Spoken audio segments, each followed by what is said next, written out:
1989 మే 11న విడుదలై శతదినోత్సవం జరుపుకున్న చిత్రం సూత్రధారులు. నట సామ్రాట్ ఏఎన్ఆర్, సుజాత, భానుచందర్, రమ్యకృష్ణ, మురళీమోహన్, కేఆర్ విజయ, సత్యనారాయణ ముఖ్య పాత్రధారుడుగా, కళాతపస్వి కె విశ్వనాథ్ తెరకెక్కించిన ఈ సినిమాని సుదర్శన్ సినీ ఎంటర్ప్రైజెస్ పతాకంపై సుధాకర్, కరుణాకర్ నిర్మించారు. స్వరబ్రహ్మ కెవి మహదేవన్ సంగీతం ఈ చిత్రానికి ఓ ప్రధాన బలంగా నిలిచింది. ఉత్తమ ప్రాంతీయ చిత్రంగా జాతీయ పురస్కారం అందుకున్న సూత్రధారుడు సినిమా తృతీయ ఉత్తమ చిత్రం, best audiographer, special jury award ఇలా 3 విభాగాల్లో నంది అవార్డులను సొంతం చేసుకుంది. అఫీషియల్ పేపర్ యాడ్ ప్రకారం సూత్రధారుడు చిత్రం 50 రోజుల కేంద్రాల వివరాలు ఈ వీడియోలో చూద్దాం.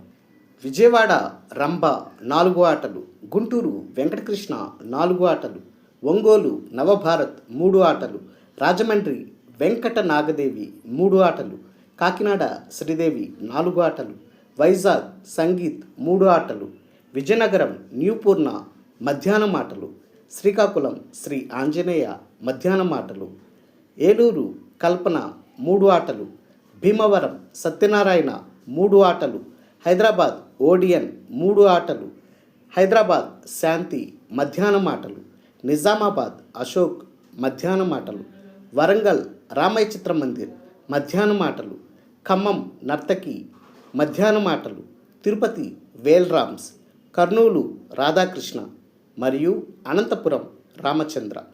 డియర్ వ్యూయర్స్, అప్పట్లో సూత్రధారుడు సినిమాని మీరు ఏ టాకీస్లో చూసారో కామెంట్ బాక్స్లో పోస్ట్ చేయండి.